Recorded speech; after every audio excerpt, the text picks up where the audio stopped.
Just when I thought I couldn't find my way out, yeah, I searched the God in me to find my way out. I know it can seem way out, but the Creator flows to and through me from way out. I'm talking way out, yeah, yeah, yeah. See, if you believe in the God in you, it's a better place. Creating the force and the power to live a better. Just know that love and joy and peace is one in all of the same space. That you were chosen just like God. Can mine, can mine. How can mine your energy? That's right. How can mine say? Only you can make the change. How can mine shine your head at you? How can mine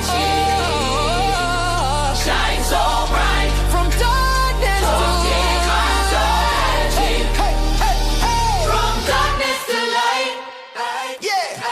And you'll find your way out. Yeah, yeah. Oh, it won't seem way out. Yeah, yeah, yeah. The power of God will flow through you from way out. Welcome. This is Alchemizing Energy, and today we are going to talk about my mother in the Orisha, OYA. Now, I thought this would be a really interesting discussion to have because when they talk about OYA, they say, "Man, she is nothing to be played with." And so I wanted to just give some time and reverence to OYA and discuss who OYA is in the Orisha pantheon. And we're gonna do more videos on this. You know, I have a head of OYA and Shango, so I have a very, I would say people say hot head. I don't know, but let's get into the story of OYA. Who is OYA? OYA is the wind. She is, so much. So let's get into her story.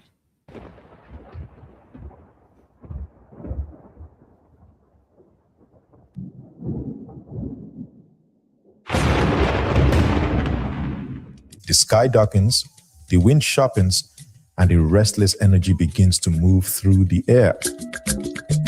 Far in the distance, thunder rolls like the beating of a giant drum, steady and deep, calling something ancient into motion. Then, the first streak of lightning splits the sky, tearing the horizon in two. This is her arrival. OYA, the fierce Orisha who rides the storm, cloaked in wind, crowned with thunder, and armed with the kind of power that does not ask for permission. So when people think about the Orisha OYA, they think about the actual X-Men Storm. You know, that is probably the closest thing you probably could associate her with in real life. So OYA is closest to the X-Men depiction of Storm. Let's go. Where she moves, the air itself obeys. Where she stands, the ground trembles. She is not a gentle breeze. She is the cyclone, the whirlwind, the force that strips away what is dead so that life may begin again. In Yoruba cosmology, OYA is more than a goddess of weather. She is the living embodiment of transformation itself. She commands the tempests, sweeps through the marketplace of human affairs, and stands at the gates of the cemetery where the living and the dead exchange their final words. She is change-made flesh, not the slow, patient kind, but the sudden upheaval that demands you either move forward or be swept aside. OYA's presence is never passive. When she comes to rearrange the world. But why does change so often arrive like a storm? Why does the moment of transformation feel, at first, like destruction? OYA teaches that there can be no renewal without disruption, no births without the breaking of the old shell. Storms do not ask if you are ready, they test if you are willing. And in that violence, in that blinding flash and deafening roar, the path is cleared for something new. She is the truth that the same winds that knock you down can also lift you up if you learn how to ride them. This is the journey we will take. Through myth and history, across the windswept plains of West Africa, and into the hearts of the diaspora, where her name still dances on the tongues of those who call her mother. We will meet Oya in the thunder and at the market stall, in the cemetery, and in the hearts of those standing at the edge of change. This is the story of the one who cannot be stopped, the one who commands the storm, the one who holds the keys to endings and beginnings alike. And once you know her, you will never mistake the wind for just the wind again. All right. So this is actually my head Orisha, Oya. So let's get into the story of Oya. Let's talk about Joseph Baba Isha Ifa. He is going to break down the entire story of Oya. Let's get into it. Trademark, because I mean, we had the warrior princess, we had the woman king. Okay. Yeah, so I think we're scraping the lines there. I don't think that we've combined them both until now. So it's completely original. And that's what we're sticking to. But I've always said that, in my humble opinion, Oya is the most complete feminine Orisha in the whole pantheon. I mean, this lady, she's lightning, she's thunder, she's fire, she's a river deity. She represents the marketplace, the cemetery. She was a mother, a wife, a queen, a buffalo. You know, there's so many things about her that make her so diverse and eclectic. You know, we've had a podcast interview about her before, but we really wanted to get into all of the facets of her personality in a full episode such as this. So do you have any questions about Oya? Has she ever piqued any interest? Well, there's one particular story that made me, I think it was like the first story you really told me about Ifa, and it was, I will never, ever, ever forget it. So every time you bring up Oya, I have to ask you to please retell the story of the Irios. Absolutely. That's horrible. We're gonna get into that one. I don't want to kick off with that one because I really want to set the stage. Okay, but we're definitely gonna get into that one because that is another aspect of her personality. You know, I mean, her as a woman, it's definitely one that shows how, you know, around certain people in a toxic situation could cause you to take drastic measures. And one thing we can't avoid speaking about, or person we can't avoid speaking about when it comes to Oya, is Shango. Of course. Shango, that was her man all the way. Really tumultuous, passionate relationship that they had. I mean, we're still talking about it till this day. They're so interconnected in every way, shape, and form, to the point where I think from an Isheshan standpoint, to be able to initiate into Shango, you have to have an Oya priestess there to help facilitate the process. So, you know, you can't even manifest the guy without her being there. And when we go back to the Odu Obokana Mei, it speaks about the commencement of their interaction and relationship and things like that. Now, mind you, they were courting each other. Everything was going all right. And Shango decided to get a divination, right? As well as Oya on separate occasions based on their new arrangement. And the Odu Obokana Mei was revealed for both of them. And Shango was told to perform sacrifice to not live at the behest and fear of his wife. And Shango was like, I'm not doing it, Bo. No woman is going to strike fear into my heart. And Oya was told to perform sacrifice to be in a long-lasting marriage where her husband would acquiesce to whatever she asked. And by golly, she did that, Ebo. And one day, when Shango was going through his motions of getting bored, as he was somebody that had a wavering eye, you know, he stood up Oya and he ditched her and he tried to ghost her and all these different things. Real toxic dating. And Oya said, oh, no, not me. And she had actually gotten the secret of his witchcraft to be able to shoot fire out of her mouth, lightning, all these different things. So she found him, and she found him in full form. And when he saw her, he was completely terrified by her. And she said, you're with me. And he said, yes, ma'am. So in Okana Mei is when Shango got scared into a relationship with his wife.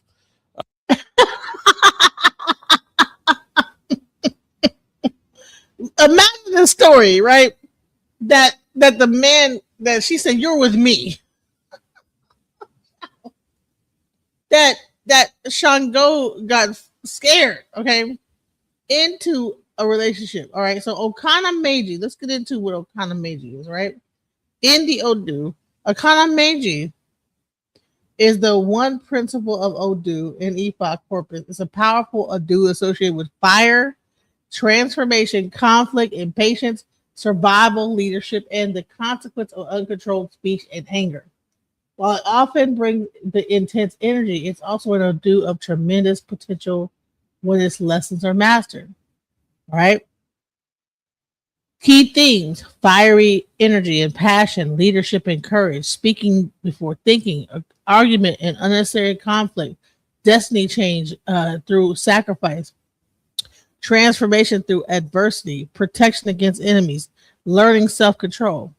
Okana Meiji reminds us that our greatest enemy can be our own mouth. So when we talk about the Odu, um, Odu is how, like, the Odu are when these things were birthed.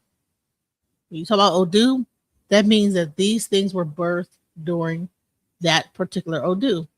So the positive impressions are when this Odu comes in Ray, it indicates natural leadership, great intelligence, spiritual authority, success after hardship, protection from the Orisha, ability to influence many people, entrepreneurial success, courage to overcome impossible situations. People under this Odu often become pioneers rather than followers.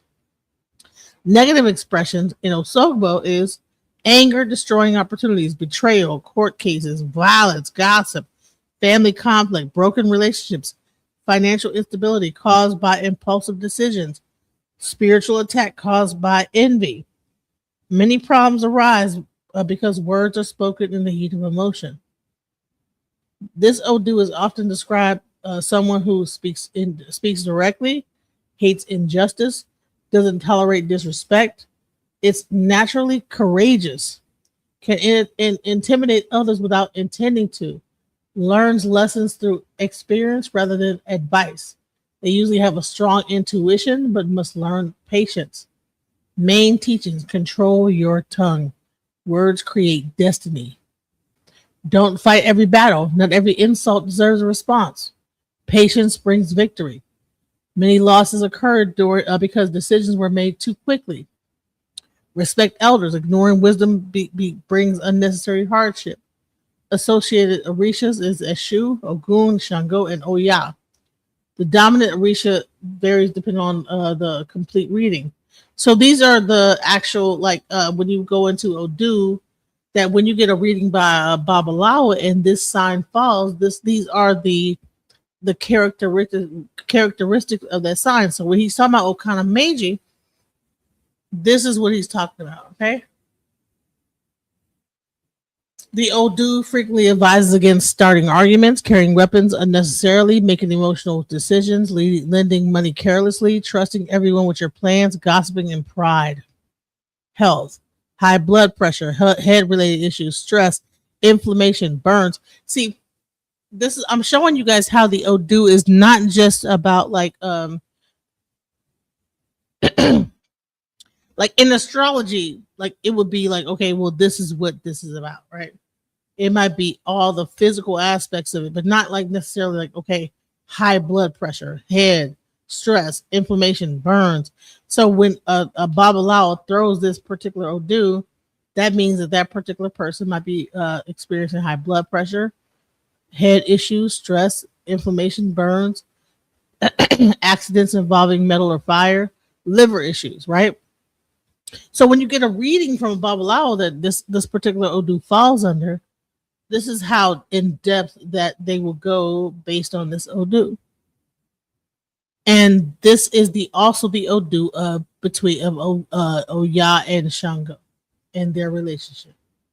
So let's go a little bit deeper into who Oya is and Shango and the story. And Patakis that follow that story. And then you're going to see, based on what I just said, how all these things are incorporated into the understanding of Oya and Shango. Let's go.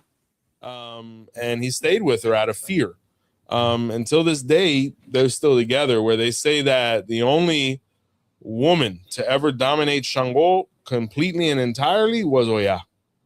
So this is an interesting dynamic, right? But because innately, she wasn't a fire deity. She became that being with Shango. Innately, she had nothing to do with electricity, but she became the lightning to his thunder.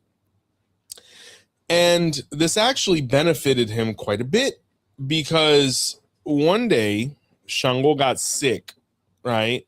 And he had a pretty weak immune system, apparently. When you look at various patakis, he was always with some kind of ailment. So being that he couldn't lead the army, she grew a beard and went to war for him. That's why Oya is seen as the buffalo woman. You know, that concept can be found in the Odu of Ofunabe, as well as in the Odu of Irete Oba. And they say that, you know, she stormed the battlefield like thunder. Once again, the complement, thunder, lightning, etc. And she led his army to victory, because they thought that she was Shango. And when the battle was done, you know, they came back congratulating Shango and Kabiesi. That was an amazing battle, and you rode in like thunder. And he's like, bro, I'm just getting over a cold. What are you talking about? And then Oya showed up with her beard, which magically disappeared. And she said, don't worry, honey, I took care of it for us. And, you know, once again, he was shook, you know, no Kanamei, you know, Shango just lived in fear of his wife. And, you know, so he kept her close. But there's an interesting concept, because Shango is seen as one of the progenitors of the lineage of kings in Oyo, right? Going all the way back to Oramiyang, debatably back to Odudua, depending on the historian that you speak to. So the kings of Oyo are known as the Alafin, right? Alafin means owner or occupant of the palace, right? So the actual palace is known as Afin.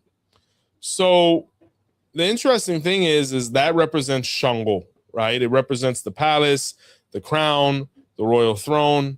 The palace is a manifestation of Shango and himself, but the palace is always surrounded by a marketplace.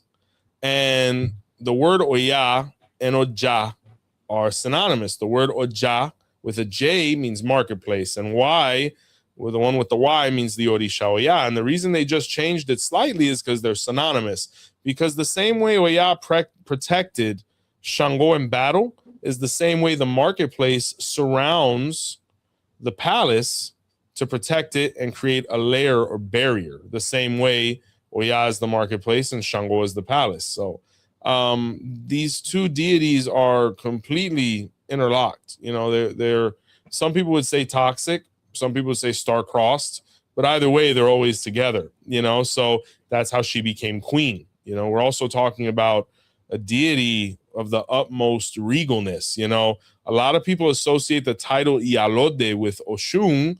It actually resonates a little bit more with Oya, because it means mother of nations, mother of the town.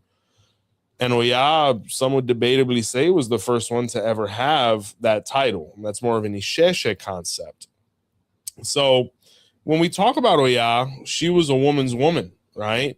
There's even a story in the Odu of Owani Chobe where she saved the religion and the Yoruba clan in general. So Olofin had sons. One was Shango, one was Ogun, Eshu, Oshosi, Osaing, whoever. And it was time to go to war. So the men left. But it took longer than they thought. So they didn't leave enough provisions for people to survive. So people were starting to go hungry, specifically Olofin. And Oya was his daughter. Now, mind you, Oya had all brothers. She was raised by her father. You know, she knew how to do everything. She was an outdoors woman. She'd ride a horse. She'd shoot a bow and arrow. She'd kill a cow and completely process it. Like, she was as independent as it gets. And at the same time, she was still a woman's woman. So realizing the plight that they were going through, she went to her father and kneeled and said, "Father, you're going to die unless we feed you and unless I feed the people. Please lift the ban or the curse on women holding the knife so that I can go and hunt and provide for you." And initially he didn't want to do it because he knew how the response would be, but people were going hungry and no one knew how to hunt because all the hunters and warriors had gone to battle. So she went and started hunting, right? Deer, fowl, whatever it was that she could get, buffalo, oxen, and she started processing it and providing it to the people, principally her father. When she did that, he recuperated his strength. And around the same time, the men returned. And he looked at them and said, "Man, if I would have waited any longer for y'all, I'd be dead. You know, thank heavens for your sister. You know, she was able to provide." So from this day forward, in circumstances of subsistence or survival, women can sacrifice. So when we look at like my old Puerto Rican aunt who would take a hen and do what she had to do to make sancocho, that's not taboo at all. And when you look at a situation where, you know, like initially in Cuba, where there weren't male priests and things like that, and women really helped the religion survive, they were given the green light to sacrifice. Huanichobe is where the pinadu was born, which is the knife of the Olorisha. But technically, the person is already born with it. It's meant for survival, right? Or for spiritual progress. Where the Olorisha is actually born, the male Olorisha is actually born with the right to sacrifice four-legged animals, birds, whatever to the Orishas they received.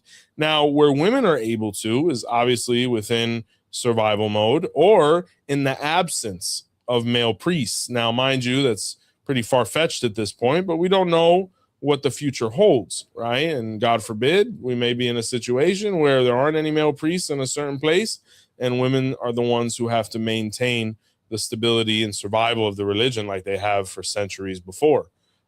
Man, so actually, from what I understood is that the women were the ones that were behind it. So this whole narrative is very interesting, but let's go. And just like that, OYA was a champion. She was a champion of femininity. She was a champion of survival. And she was regarded and recognized as equal to the male Orishas, you know?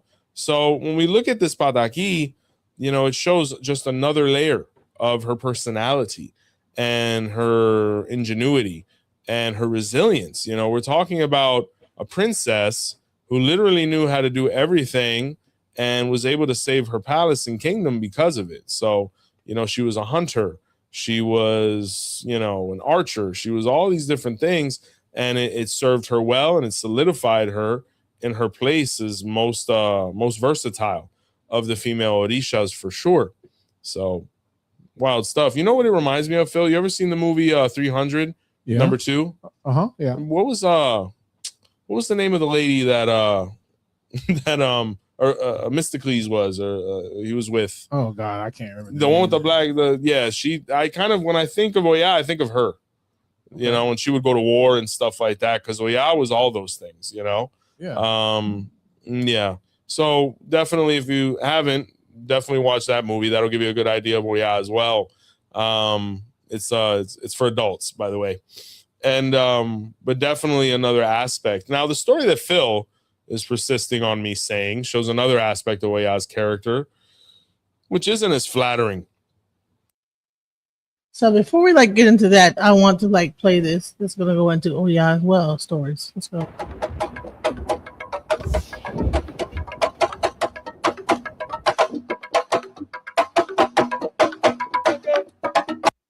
She is not merely an Orisha of wind and storms. She is a guardian of thresholds, a mistress of transformation, and a fierce protector of truth. Her domain touches both the tangible and the unseen. The restless skies above, the bustling marketplace in the heart of town, and the silent city of the dead beyond the veil. She is the embodiment of change, and in the Yoruba worldview, change is not an inconvenience, it is a cosmic necessity. Oya's origins are rooted in myth. her birth shrouded in the mystery of elemental creation. Some traditions speak of her as emerging from the breast of the world itself, born of the winds that first stirred when Olodumare, the supreme creator, set the universe into motion. Others tell of her as a river spirit linked to the Niger River called OYA, which carries her name to this day. In this telling, her waters are both life-giving and unpredictable, flowing calmly one moment and surging violently the next. Whether as wind or water, her essence is movement, a refusal to be still, a power that transforms whatever it touches. Her divine attributes are many. She is the wielder of the whirlwind, the bringer of lightning, and the one who sweeps away the stagnant to make room for the new. She is a... So I would say, oh yeah, it's similar to a tornado. When you have like, you know how it like will knock everything down and then you build it back up. That is pretty much the nature of OYA. So OYA, you know, she was with Shango and she loved Shango, and Shango was like, you know, it was just her. She was very infatuated with him. But he was technically married to another woman. He was married to Obanani. So that left her with the position of concubine, one she was not appreciative of. And, you know, Shango, even though he was married to Oba, was always going to visit Oya. So Oba, you know, being a mature woman, went to Oya and said, hey, you know, I know our husband goes and visits you, but I'd love to know what I can incorporate. So maybe we could balance out the the workload a little bit, you know, so you can visit me and you and etc. And she said, oh yeah, what I do is I cut off pieces of my ear and put it in his cornmeal. And she was like, wow, that's really unorthodox. She's like, you should try it. And she's like, I will. And Oba one day cut off her whole ear, wanting Chango to focus more on her, and put it in the cornmeal. And when he came home, Shango saw Oba with, for the first time in history, a head wrap. And he's like, oh, that's really interesting. You came up with that? She's like, yeah, I'm trying something new. And, you know, she's like, I made your favorite cornmeal. He's like, oh, yeah, or the amala, which is from the yam. And, you know, he started eating it. But he's like, man, this tastes really irony. You know, it's good, but I don't know. And then he looked and he said, why are you bleeding where your ear is? And she was like, oh, I think I might have scratched it. But then, you know, he's looked and he started noticing blood in his porridge. He ripped off her headdress, saw an ear was missing. He looked in his porridge, found the ear, and he completely lost it. He said, you know, what kind of cannibalism is this? What have you done? She said, no, I did it because Oya said she does it for you too, and you'd like it. And he said, well, if you would have looked at her ear, you would know that she's not missing any piece. You know, she lied to you. And because of this, I can never be with you again. I mean, I won't divorce you, but me and you, we're done. And he went running to Oya's house. And, you know, the story with Oba afterwards is sad. If you look at the Odio Truponya or Beche or Gunda Trupong, you know, it speaks of her process afterwards, right? But when we talk about Oya's character, you know, it was pretty vicious in that regard. She was a hunter, and she didn't want anything to come in between her and her prize, which in this case was Shango, right? So it's an aspect of her personality that really isn't that refined. It isn't that, you know, commendable. But it is who she was. You know, she was fire. She was lightning. She was willing to do whatever it took to get what she wanted in that regard. So, you know, when it came to saving her people and, you know, survival, very positive traits. But when it came to the social aspect of things, she was a buffalo, right?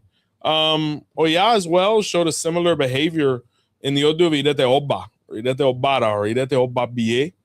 And what happened is Shango in this case was the buffalo. This is also why Oya is so associated with the buffalo. And we'll get into the Pataki from Ofunabe and Osakuleya shortly to further this this stance as well, because it goes into so many other things.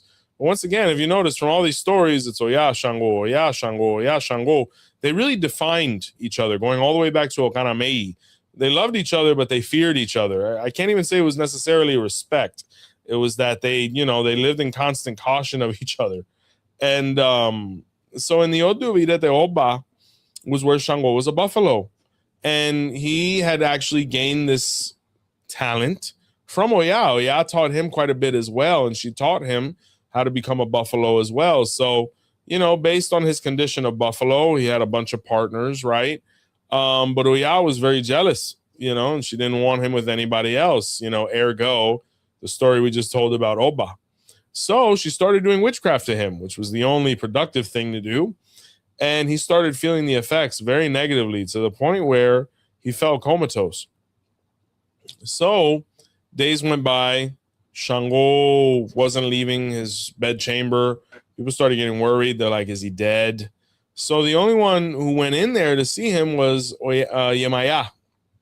And this is a very key relationship as well as we delve into further Patakis, because the love triangle that develops from here is really a defining one throughout the rest of OYA's story.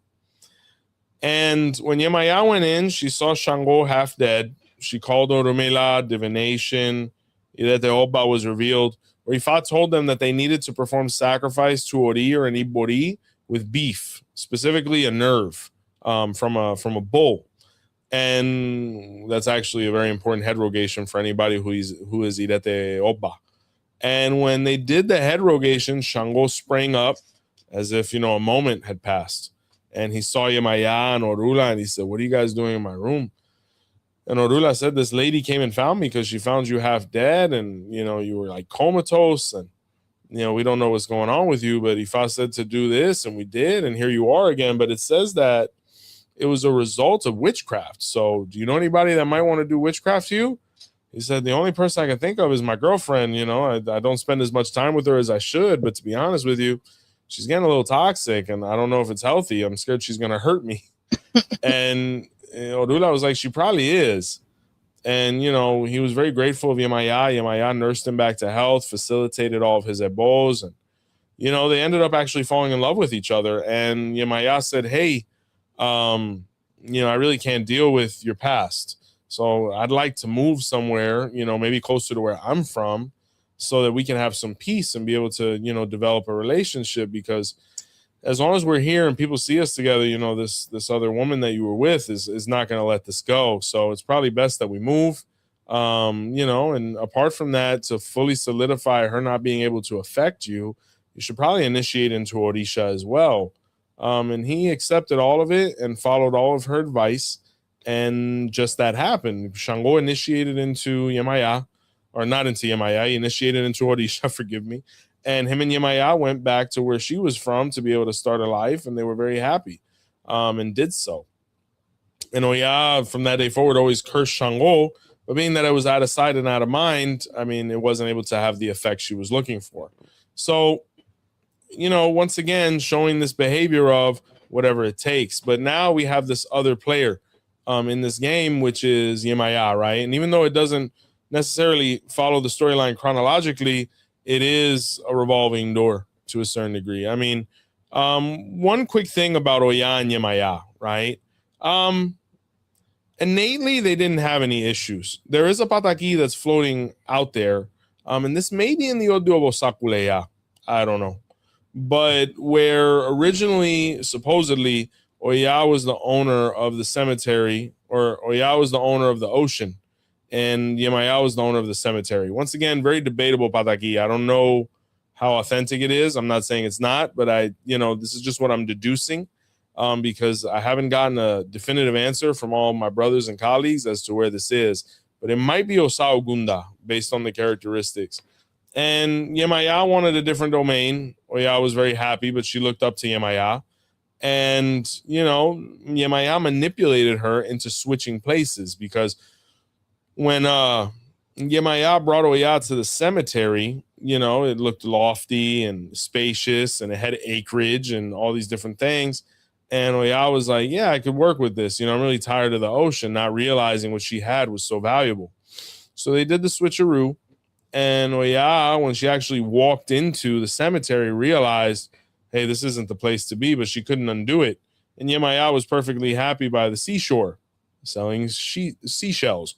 And it always gets me. And from that day forward, Oya cursed Yemaya.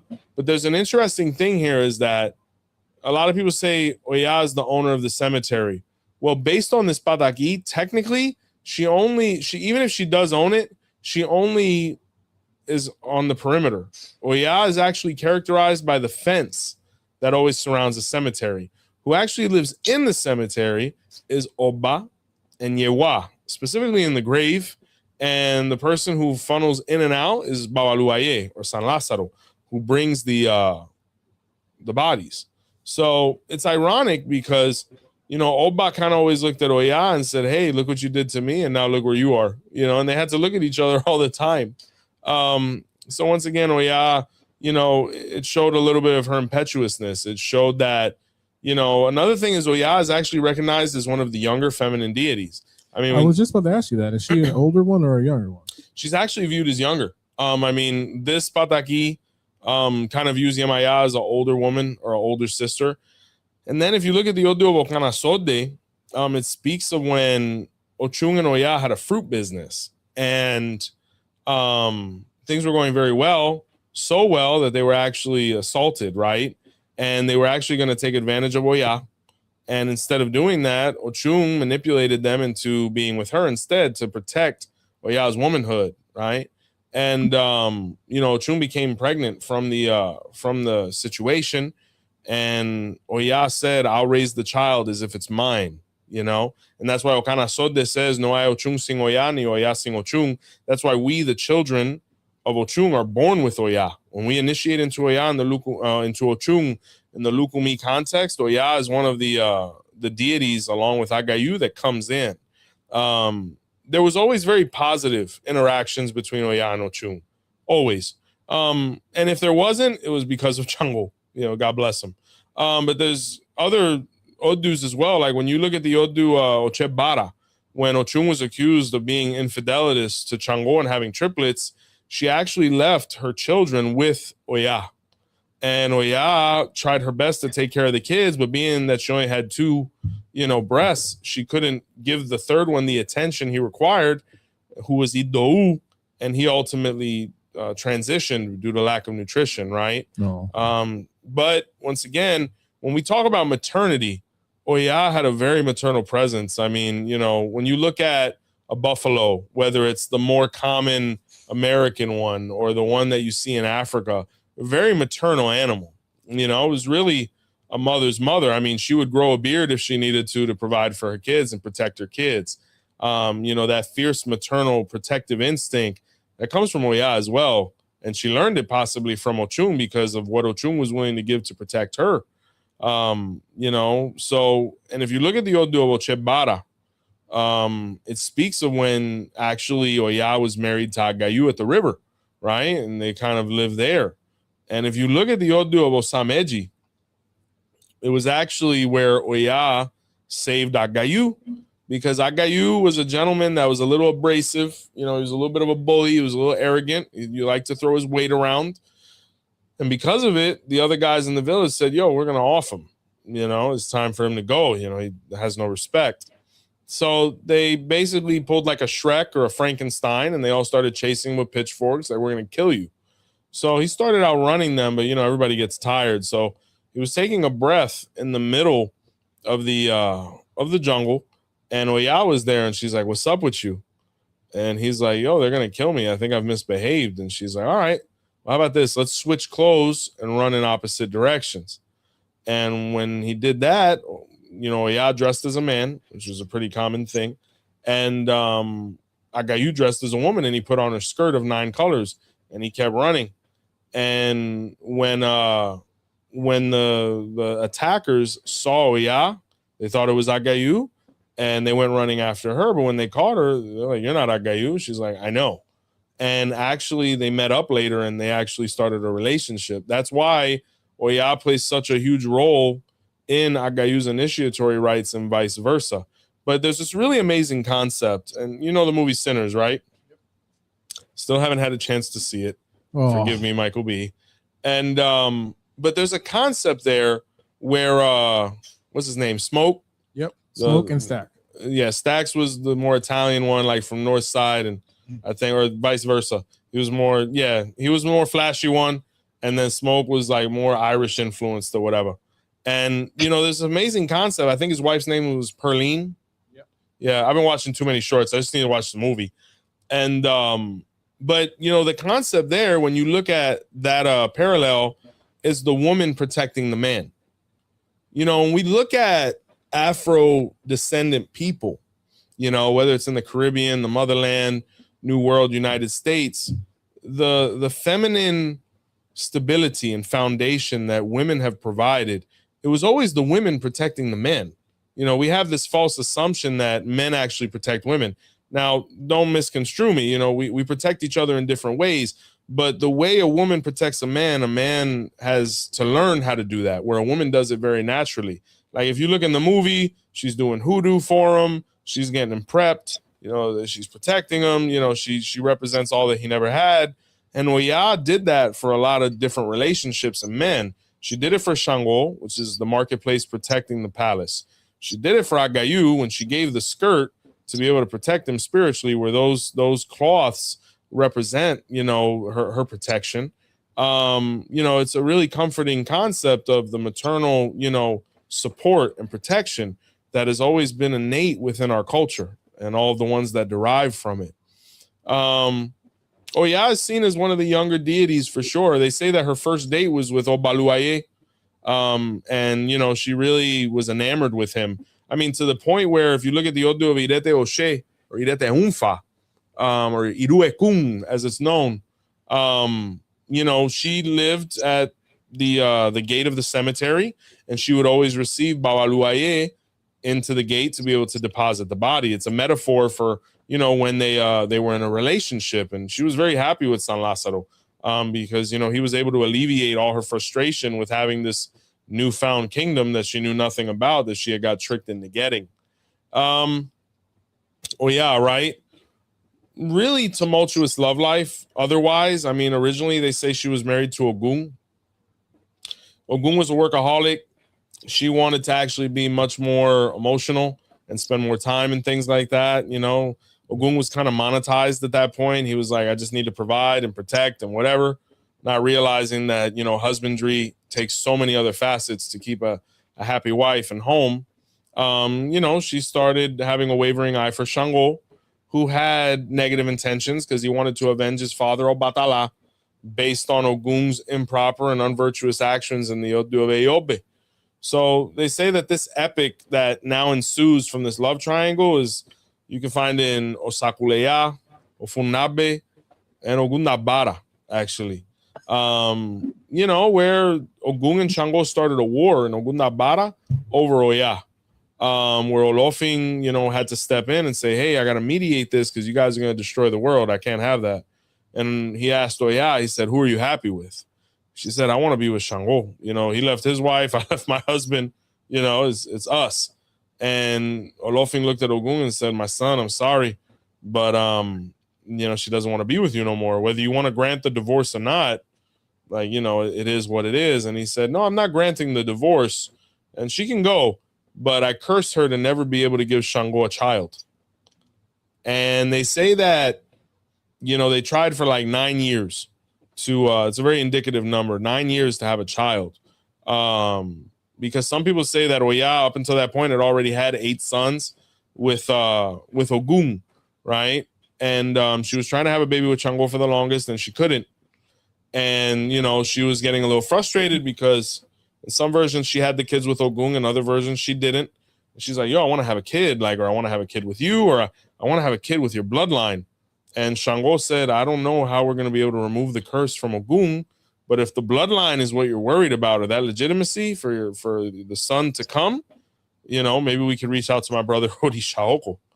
And basically what ended up happening is to be able to solidify that and give the boy legitimacy, Oya had a son with Shango's brother, Orishaoko, who was the king of Irawu, right? And that's an interesting concept as well, because Irawu is a land as well. So when you see a name like Ifa Irawu or Oba Irawu, whether it's given to a son of Shango, etc., it's not only saying king of the stars, it's saying the king from the land of Irawu, being that Orishaoko was his brother in the Odu of Obedi. You know, Oya became impregnated by Orishaoko. thus giving, her the legitimate child that she was looking for within that bloodline, and birthed him. And they say that who came from that encounter was a Gungun, right? So it's just really wild because she might have had the son with Shango in some versions. Sometimes Shango was Orisha Oko's stepfather. Gungun's stepfather. It's a real soup salad, to be honest with you. It's really just antiquitous Jerry Springer. But there's a bunch of really interesting things that happened here, because when you look at all of the spaces in nature that each of these Orishas represent, Orisha Oko represents the earth, right? Shango is thunder, lightning, right? And then Oya is the wind, and then Ogun is the metal. So when the wind and the electricity get together, somehow it creates this moisture rain thing, right? So it represents the unity between Shango and Oya in heaven. And this is actually where Oya also became a water deity, and with the rains started filling the rivers, right? Shango is actually, popularly seen as an Orisha of fire. He actually acquired that through magic and through his medicines and whatnot, but he really is the Orisha of rain, and he was able to manifest that together with Oya and all the elements she represented, and the rain would come down, and Ogun, representing the hoe, opening up the hole, right, or the oxen, as far as being able to open things up, through the trail and whatnot, leading to the holes where things could be planted. Through that hole being open, the water fell in it, and thus sprang from Orisha Oko a gungun, because a gungun emanates from the dirt. He emanates from the earth, right? So it's this huge theatrical, procreation, right? So when you look at Oya, it shows another aspect of her. And once again, just being a woman or an Orisha that really didn't take no for an answer, and it's debatable as far as her methods, but, her persistence, you got to recognize it, right? Because of this, she's recognized as a fabulous mother. In the Odio Bosakuleya, she acquired the title of Oyansang or Oyansang, which means mother of nine, where it speaks of, a Gungun being born, the 9 sticks of Isang Egungun. It even speaks of when her relationship with Shango turned very toxic, and she had to leave him because he was becoming physical. And who actually assisted her was her father, Obatala, who she has a very close connection to as well, where they eat a lot of the similar animals, which is explained in the Oduo Sabara. But she was able to run away from Shango by throwing a ram or hopping off of the ram that she used to be able to run away from him. But him being, as quick as lightning, he was catching up, and she hopped off the ram, and he ran into the ram and ate the ram, and forgot about her. And she realized at that point, maybe he didn't love me as much as I thought, because he got distracted by a ram rather than coming after me. So she left. Now not having a food source, in Osabara, where she was going hungry, Obadala actually gave her the black goat, right? Because he wasn't a fan of it because of the color. And also, if you look at the story in Ofunabe, where, Ofunabe took Obadala's goat and he ended up having to switch it, it makes perfect sense why, he got rid of it in Osabara. It's really wild how the Patakis and the Odus, when you start studying different ones and connecting these dots, you realize they were all around each other and really facilitated each other's process. So in Osabara is why she eats black animals, ideally, because it was Obadala's, I won't say leftovers, but he didn't like them. They were incompatible with him. He was allergic to them.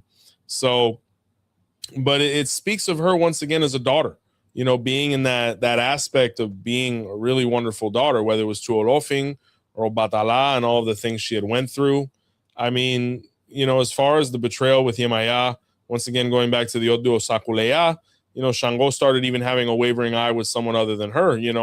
She began to realize, the same thing he did to Oba for me, he's doing to me for Yemaya, right? And Yemaya would come and visit and all these different things. And, the ram was there. And in some versions, he was a witness to it or he was consuming it. Either way, Oya actually set up for her sister, Yemaya, to be murdered. And she knew that Yemaya would visit when Oya would go to work. So she left a hole covered with an estera so that she would fall to her death, which she did. But when she went to heaven, Olodumare said, "You're not supposed to be dead yet." And she's like, "I don't know what happened. I went to visit Shango, you know, and I'm here." So when he rewinded the tape, he saw what Oya did. He said, "Hey, you shouldn't be doing that to your sister, but who really has the fault here is Shango. So you guys need to figure that out because I can't help you again." So when Oya came home, she expected to find a dead Yemaya in a hole and Shango waiting for her. It was the complete opposite. She walked in and they were eating together. So when she saw that, she cursed all of them and said, "I never want to be anywhere in y'all's vicinity again." And actually the ram became a taboo for her completely, to the point where she can't even be in the vicinity or the same room as a ram. It's complete and absolute ewu for her. So she was somebody that loved hard. She was somebody that had a lot of passion and really strove for it. Her and Ochun's relationship was good. There's only one pataki I could think of, and I think it's in God, Joseph, is it Ochesa or Osache? You guys will let me know. But I'm leaning towards Ochesa. Oh, is it Osache? I'm leaning towards Osache. Might be wrong. Might be Ochesa. Fact check them in the comments, please. And Oya was trying to keep Chango away from other women, and she enlisted her son Egungun to help her, and she put 9 spirits around the palace. That's why Oya is seen as the protector of the palace, because they say that the marketplace or Oya, such, for example, that of Ejibo Mekung, is a metaphor for the afterlife. Like it's the barrier between this life and the next, where spirits go there to manifest. So the same way she would protect him, she would keep him holed up. So Chango was afraid to go outside because they looked terrifying. So Chung helped him escape so they could start a new life. And after a while, Chango apologized to her and said, "I love you, but there's no one I love more than Oya." And he went running back to her. You know, it's kind of like those Instagram things. If you see me getting yelled at, or someone's, if my lady's, yoking me up against a wall or something like that, please don't help me. I'm exactly where I want to be. So Shango was a perfect example of that. It was a toxic love. It was aggressive love. It was a savage love, but it was love nonetheless, man. Till this day, there's a song, Chango neho horoko yao abena genge hafekele nuoya, where it speaks of just that relationship. Chango feared her. Chango is the man of Oya. There's poetry that they've written about this romance. So Oya is a warrior queen. I mean, my personal relationship with her, the Odu Irete Suka says, no matter who you're initiated into, no matter who your mother in Orisha is, Oya is your mother. It's the famous story of when Eshu Alaguana chained her in the house, in the cave, and left her, or where she came to assume her maternal responsibilities. I'll never forget my ebo from my hand to be foul. Yeah, I ate it, the 2 hands. So very special relationship there. I don't bother her too much. She's a fierce lady, man. You got to love her. And you look at other Odus, whether it's Obarakana, Ogundache, there's a couple of them, man, where she picked up the guadañas and started cutting everybody's heads off for her kids. Fierce, fierce, fierce mother, fierce woman. I still stand by the most versatile, and let me know what you think, guys. But definitely all those archetypes you see in all these new movies, whether it's Black Panther, the warrior one, or the woman one, even Sinners, all these different films, that really progressive, aggressive, feminine, warrior type archetype. That's all. Yeah, they got that all from her, man. So heck wah hey. All right, well, let's holler at some of our warriors for the channel. Yeah. All right, so that is the story of Oya. That is the understanding of Oya, and I would to give Hekwae to Oya and my Fetty Foon to Oya. Thank you for watching. Peace. Just when I thought I couldn't find my way out, yeah, I searched the God in me to find my way out. I know it can seem way out, but the Creator flows to and through me from way out. I'm talking way out, yeah, yeah, yeah. See, if you believe in the God in you,